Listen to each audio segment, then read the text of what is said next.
जय माता की बच्चों। मैं विवेक दीक्षित आपका स्वागत करता हूं अपने चैनल दीक्षित क्लासेस आर्ट्स वाले में। जैसा कि आप सबको पता है कि मैं लगातार कक्षा 12 की कुछ ओटियां आपके सामने सेंड कर रहा हूं। उसी क्रम को आज काफ़ी दिनों बाद आपके सामने एक नया वीडियो सेंड किया है, जिसमें इकाई 3 प्राथमिक क्रियाएं, द्वितीयक क्रियाएं या तृतीयक क्रियाएं या चतुर्थ क्रियाएं, परिवहन, संचार और अंतर्राष्ट्रीय व्यापार से संबंधित कुछ क्वेश्चन आपके सामने लेके आया हूँ। इसे आप पढ़ें, तैयार करें और हो सकता है और संभव है कि इसमें से ही आपके पेपर में कुछ क्वेश्चन फंसेंगे। यहाँ पर मैं कुछ रिक्त स्थान लेके आया हूँ। तो पहला जो क्वेश्चन है वो है, धरातलीय खनन को हम क्या कहते हैं? तो धरातलीय खनन को हम विस्तृत खनन भी कहते हैं। धरातलीय खनन को हम क्या कहते हैं? विस्तृत खनन। विस्तृत खनन भी कहा जाता है। अगला क्वेश्चन है, फूलों की कृषि को हम क्या कहते हैं? तो फूलों की कृषि को हम वैसे तो एक आंसर इसका ट्रक फार्मिंग भी हो सकता है, लेकिन अगर हम चाहें तो इसका आंसर पुष्पोत्पादन भी कहा जाता है। अगला क्वेश्चन है, क्वेश्चन नंबर 3, सहकारी कृषि का सफल परीक्षण कहाँ पर हुआ है? तो डेनमार्क में सबसे पहले हुआ था। कच्चे माल पर आधारित उद्योग को डैश प्रकार में विभाजित किया जाता है? तो 5 प्रकार से इसे विभाजित किया जाता है। क्वेश्चन नंबर 5, सार्वजनिक क्षेत्र के उद्योग को किसके अधीन होते हैं? तो सार्वजनिक उद्योग क्षेत्र के जो उद्योग हैं वो सरकार के अधीन होते हैं। क्वेश्चन नंबर 6, आवधिक बाजार मुख्यतः कहाँ किन क्षेत्रों में लगाए जाते हैं? तो ग्रामीण क्षेत्रों में आवधिक बाजार लगाए जाते हैं। क्वेश्चन नंबर 7, पंचम क्रियाकलाप में कार्य करने वाले लोग कौन से कॉलर वाले कहलाते हैं? तो स्वर्ण कॉलर इन्हें कहा जाता है। क्वेश्चन नंबर 8, अंतर्राष्ट्रीय सीमाओं के सहारे बनाई गई सड़कों को हम क्या कहते हैं? तो यहाँ पर आंसर आएगा सीमावर्ती सड़कें कहा जाता है। Question number 9, channel tunnel Paris co dot dot से यानी डैश से जोड़ता है? तो लंदन से जोड़ता है।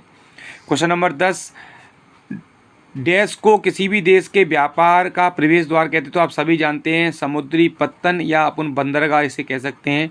तो समुद्री पत्तनों को या फिर बंदरगाहों को किसी भी देश के व्यापार का प्रवेश द्वार कहा जाता है। क्वेश्चन नंबर 11, हर दिन फल फूल सब्जी को ट्रकों में भरकर बाजार तक पहुंचाना क्या कहलाता है? तो इसे हम ट्रक फार्मिंग कहते हैं, क्योंकि फल फूल सब्जियों को ट्रकों की सहायता से बाजार में पहुंचाया जाता है, इसलिए इसे ट्रक फार्मिंग कहते हैं। क्वेश्चन नंबर 12, विश्व के मानसूनी प्रदेशों में किस प्रकार की कृषि की जाती है? तो यहाँ आंसर आएगा गहन कृषि की जाती है। तो इसमें आंसर होगा गहन कृषि की जाती है। क्वेश्चन नंबर 13, शीतोष्ण कटिबंध क्षेत्रों में किस प्रकार की कृषि की जाती है? तो यहाँ पर आंसर आएगा व्यावसायिक कृषि की जाती है।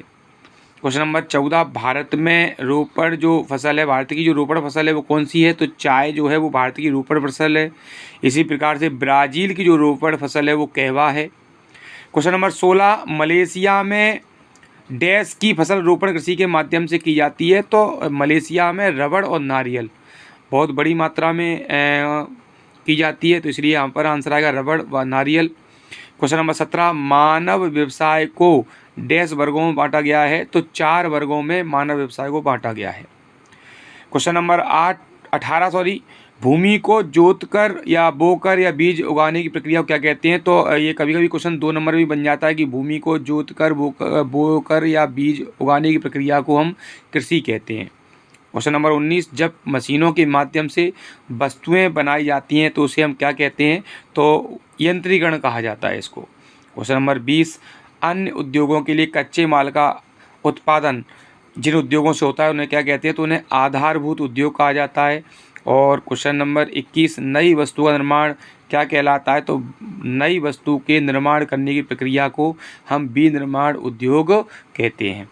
तो बच्चों, मैं आपके सामने कक्षा 12 भूगोल के कुछ वैकल्पिक क्वेश्चन आपके सामने प्रस्तुत भेजे हैं। आप इनको लगातार पढ़ें और तैयारी करें। आप हमारे चैनल से जुड़ें, हमारे चैनल को सब्सक्राइब करें, बेल आइकन दबाएं, जिससे जब भी मैं एक नया वीडियो अपलोड करूं आपके पास तुरंत उसका नोटिफिकेशन पहुंचे और आप उसे देखें और पेपर की तैयारी करें। जय माता की।